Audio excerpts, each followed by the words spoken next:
Good morning, all.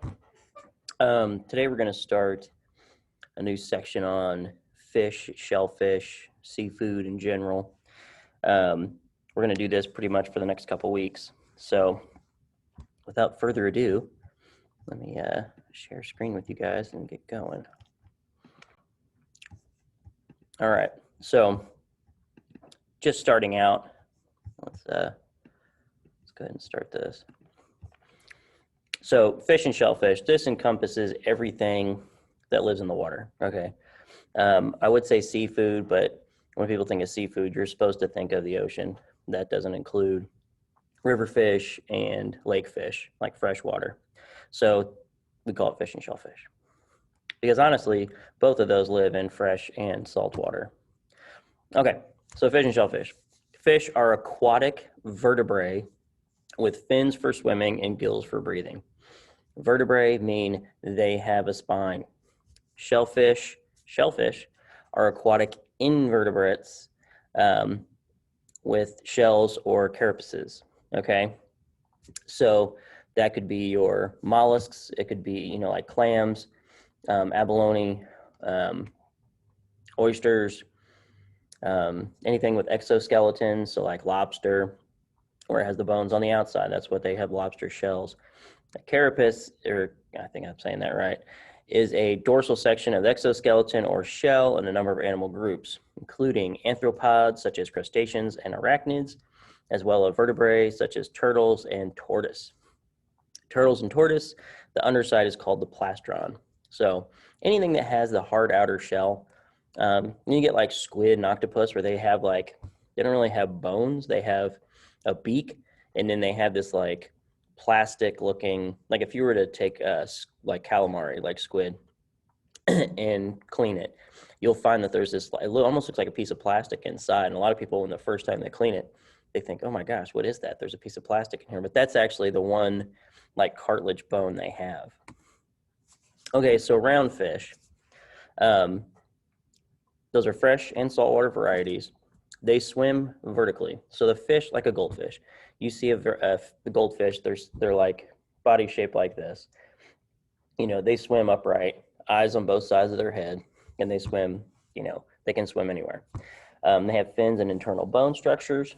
So, fish bones. We'll cut open some salmon, like we'll get some fish in, or I'll get a salmon and do a demo on it, where you guys can see the bone structure of them. They have eyes on both sides of their head, okay? So if you're looking at a fish like this, there's an eye here and an eye here. The bodies of round fish are truly round, oval, or compressed.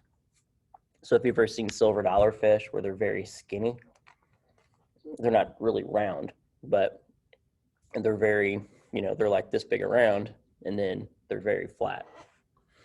Okay, so those are all under round fish. The bone structure, you got the tail, backbone, or backbone's like actually right here in the middle. Dorsal fin, gills, pectoral fin, pelvic fin.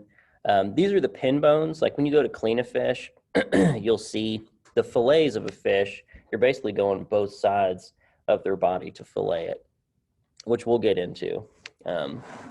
We'll get into like all the filleting fish and shellfish and every last little part of it, okay?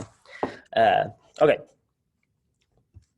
so the part you usually eat, like if you can see my cursor, they'll remove the head, take off the fins, all of them, usually skin it sometimes and debone it, depending on what cut you're wanting, okay? Honestly, what a lot of people do is they save these fish heads because there's actually meat, like in the cheeks and in the head, and in the fins, because they have a lot of collagen in it. So that's what makes a good stock. It's just like why they use bones for beef and veal stock, because the bones have all the collagen in there.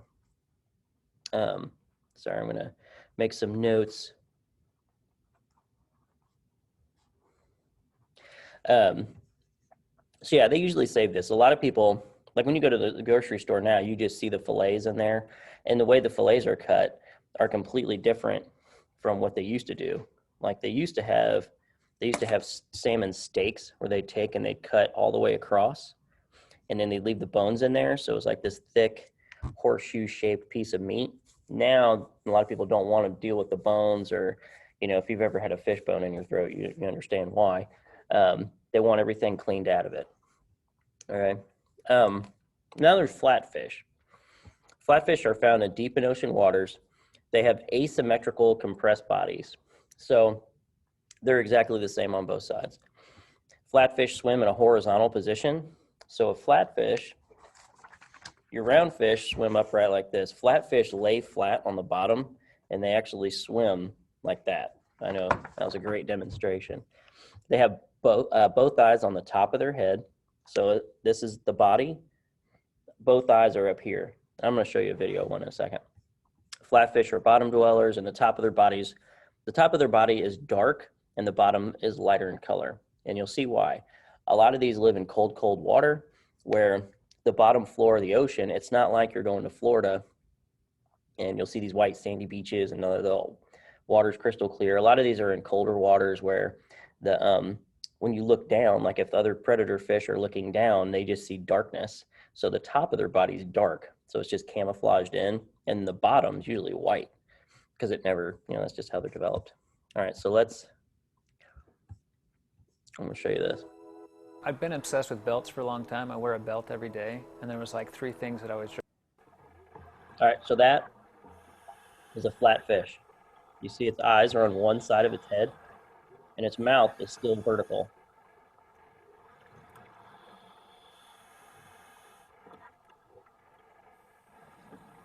I'm going to show you this part of it because they get there it is from the top. But if you think about looking down on this thing, like if the other fish 25, 30 feet above, they're not going to really see that. But underneath this thing is completely stark white. All right, there's another one.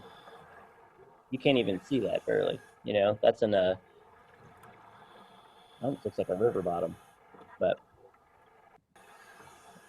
keep going. So yeah, there's a couple of them here. A lot of times, like in Florida, if you're looking for flounder, so some of the ones are flounder, sole, halibut. These are all flatfish. But the further you get away, it's hard to see. Like that one's slightly lighter in color. But if you have a big predator fish trying to find something to eat, it's hard for them to see these.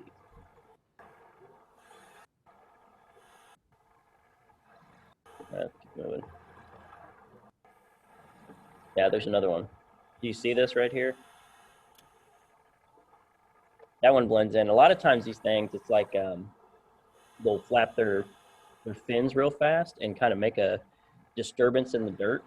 And then they'll go down in that disturbance, and then the disturbance will settle down on top of them. So it makes the dirt and everything go up in the air, and then it lands on top of them. So it gets completely camouflaged underneath. Like you'll have no idea this thing is there until you step on it. Yeah, there's another one. But look at the eyes. That's what I find. All right, but there's what they look like. Shut this off. That was just one of the main ones I wanted you guys to see. Okay, so let's keep going. So bone structure of a flatfish, they're built pretty much similar, okay? But on a round fish, you have equal sides, all right? Eyeball, mouth's in front, equal parts. Flatfish are somewhat different, okay? You have the ribs on both sides of this, where they're just basically taking a round fish and laying it flat. The backbone's in the same spot. The tail's a little different. See how it's split? It has anal fin, dorsal fins set up differently. But if you see, they're mirrored images, okay? So the fins are almost equal on both sides, the top and the bottom. Pin bones, vent, pelvic bone, pectoral fin, okay? But there's the mouth, and then the eyes are on one side of the head, okay? But if we go back, see how the round fish, it's got one massive fin up top and like guiding fins on the bottom, and then, you know, of course, the tail to swim with. These ones aren't like that. These ones more fly than swim. They're almost more similar to the way like a stingray swims.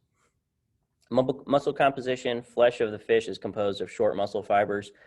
That means It's not like, so if you have a beef leg and the muscle fibers are this long, it takes a lot more to break that down, and it's a lot, it's used a lot more, and it's got a lot more different composition to it, so it takes a lot more time to cook.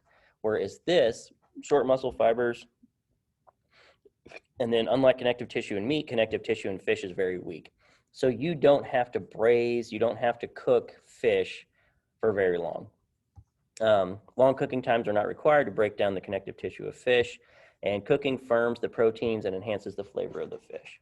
So, um, and fish also is one of those things, as long as it's produced in a clean source, you can eat it raw. Like it's one of those, like you don't have to cook fish. That's where sushi comes in. Um, but with that, you really want to be skeptical on where your meat is coming from because I'm not going to lie to you.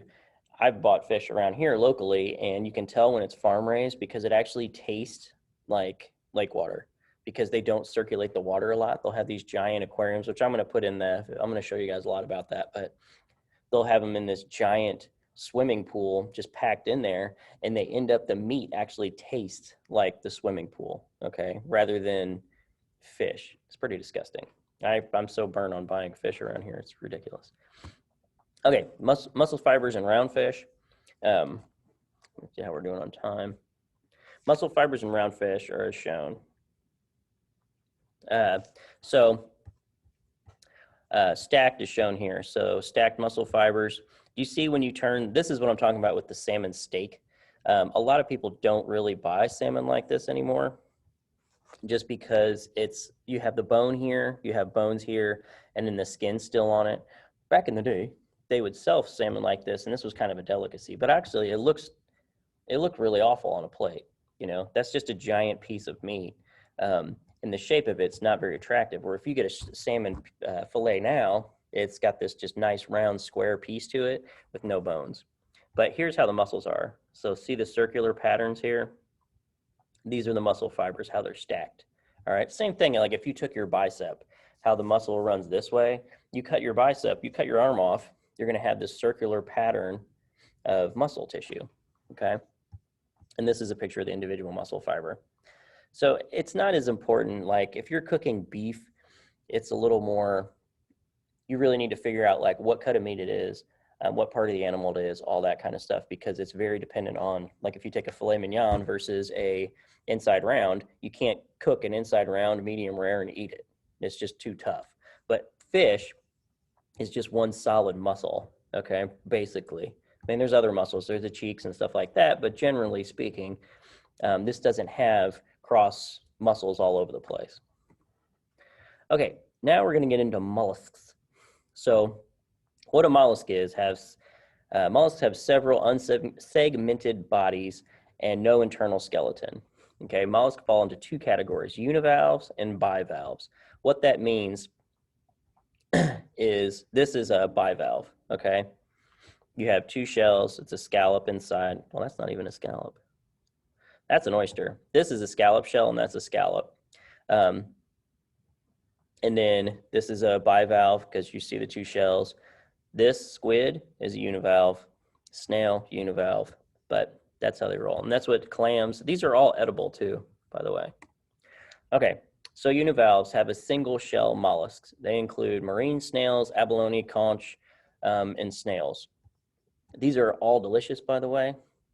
I highly recommend them. I used to work in Key West, Florida on an island, and we did a lot of conch dinners, foods, and they were really, really good. Bivalves, and we'll go over there. So we're going to do this for like 3 weeks.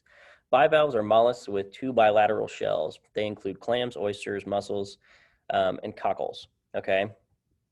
And I'm not going to lie to you. Clams, oysters, there's several different types of scallops. They're all done by size. There's many very, very different species of oysters. I meant scallops. Scallops are done by size. Oysters, there's many different species, and it's mainly by where they're from. So like a Chesapeake Bay oyster is going to look and taste completely different from something from, I don't know, one of the oceans by France or a water body by France, okay? It all depends on where they live. And I'll show you how to clean these things too. Mussels, There's a few different types of mussels as well, and how those things are processed or how they're raised is a very, very important part of what they taste like. Okay, well, we'll go over that. I'll love going over these. All right, cephalopods, type of a sea creature that has no exterior shell. All right, what that is like this. It's your squid. That's why I threw a picture on here. Cephalopod has one single internal shell called a pin or cuttlebone. So that'd be your squid, calamari, which is the name for squid in Italian, and octopus. I'm gonna show you this video. They're gonna be shocked. Look at this.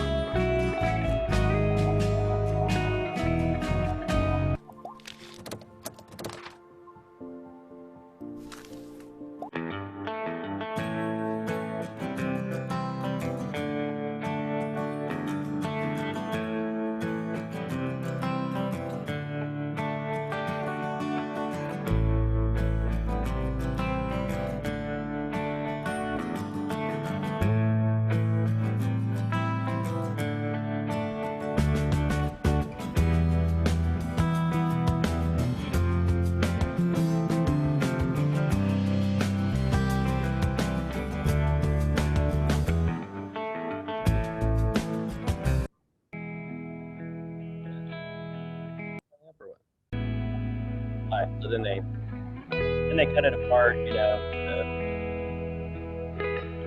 That's what the squid looks like inside. Back here. Okay, so they cut the tentacle.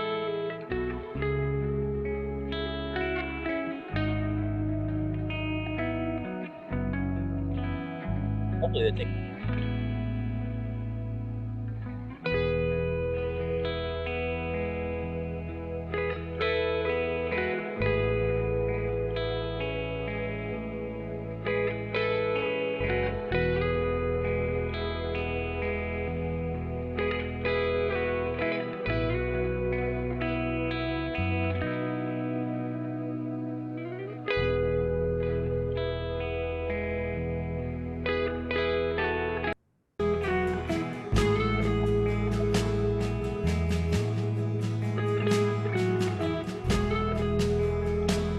All right.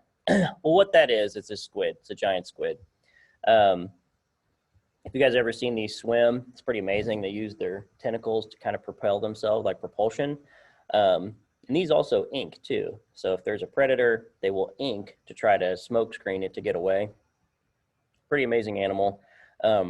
Typically, when people catch, I mean, it's probably really hard to catch one of these giant ones, but these are like the prime food for a lot of whales. They love eating these things. You see how huge this is? Typically, when we get these in restaurants, we get what they're called 5 to 7s, which is 5 to 7 inches long total. Okay, so that whole thing would only be this big.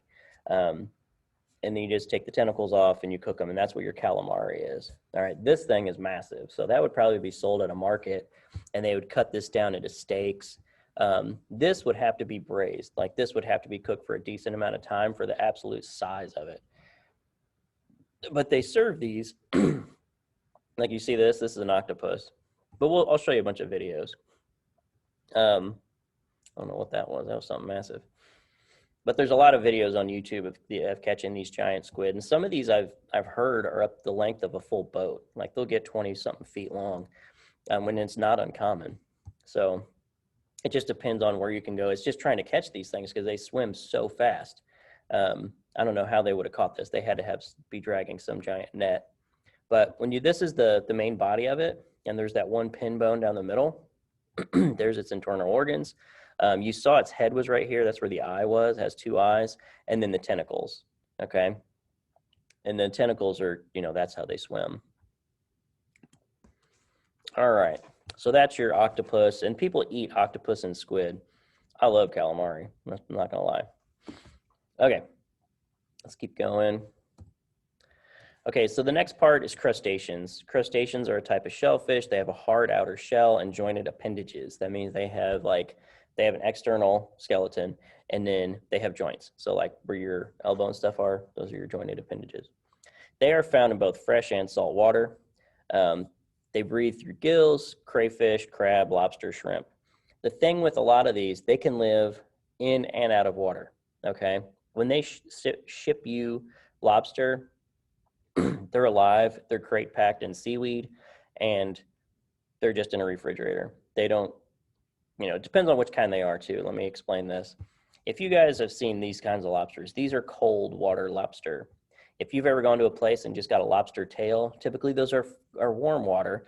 Those are spiny lobster. They don't have claws. Their protection from other predators are their spines. So if someone tries to eat it, it's going to hurt. But for humans, we can just pick them up and grab them because we can just wear a special glove, grab it. And what they do with those is they just eat the tail. The rest of it they'll use for a stock, or they'll crush the bones and use it for just making stock, making soups and stuff. Crayfish, same thing, but all these can live out of water too. So, I don't know how long. Typically, they need to be back into water just to keep their bodies. I mean, they don't sweat. So, crayfish live around here. They live in rivers. You'll see them in lakes every now and then, but they usually move in. They usually live in water that moves, because stagnant water like ponds, I don't really eat anything out of a pond just because the water never moves. So if you think about anything that goes in there and poops, it doesn't go anywhere. It's not like a river where the water's constantly flowing, where that water kind of moves away and it might have some more fresh materials in there, or the ocean that's got currents moving everything. Ponds are just stagnant. So fun to fish in, but I ain't eating that. But, and the way these things eat, especially the ones that live, like the crawfish, they live on the bottom. They can swim. They use their claws and they propel themselves backwards. And their tail flips up and kicks them backwards. But they usually eat like scraps on the bottom of the water. If something larger, if there's a predatory fish that eats something up top, it just eats all the leftovers at the bottom. Something dies, it eats it at the bottom. That's what they do. They're like scavengers. A lot of people have referred to shrimp and lobsters and stuff as the cockroaches of the ocean, because they just eat all the leftovers. But yeah, shrimp's in that category too. So I'm thinking we might stop here. We've got about 23 minutes of lecture on. Let me see what the next one is. Actually, let's go. We'll just show you the different types of crab. So let me move this down. And I want to do a lot of videos so you guys can see what these are. So the different types of crab, you have king crab, Dungeness, soft shell, blue, Jonah, stone, king, and snow. Okay. And then here's the different types. Okay, this is what we're looking at. All right, so the big crabs, you guys always see the like Dungeness and king crab legs.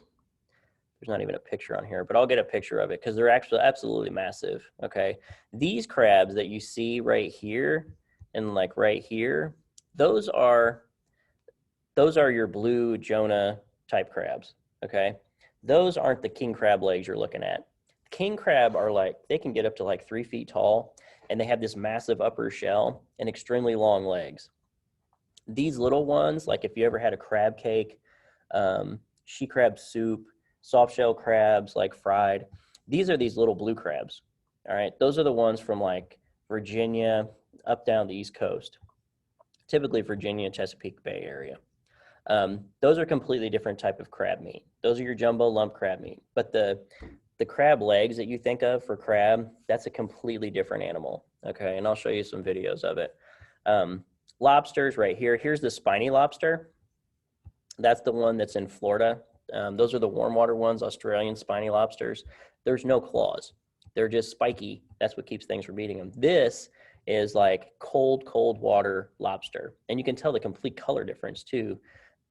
But these have a lot more fat to them because they live in cold water, and they have defensive claws. Okay. Crawfish. This is shrimp scampi. That's actually what they look like. And this is the shrimp that we have at school, or that, that most restaurants have. Scampi are huge. So if you go to Red Lobster or you get one of those places, oh, we get shrimp scampi. Shrimp scampi is kind of a termed thing where people are like, oh, if I saute shrimp and garlic and lemon, it's called shrimp scampi. But no, and these are actually called prawns too. There's several different names for these things. But it's like a giant shrimp with claws. And I'll show you guys a lot of videos on these. and especially like the Dungeness and king crab, because those things are absolutely massive. And side by side with a regular like blue crab, they're absolutely ridiculous. But the recipes, we're going to go through a lot of different cooking techniques for these. Okay, so that's where we're at. Hope you guys enjoyed it. There'll be some questions online called seafood or fish and shellfish, homework one, day one. All right, and we're going to stop there and we'll continue on tomorrow.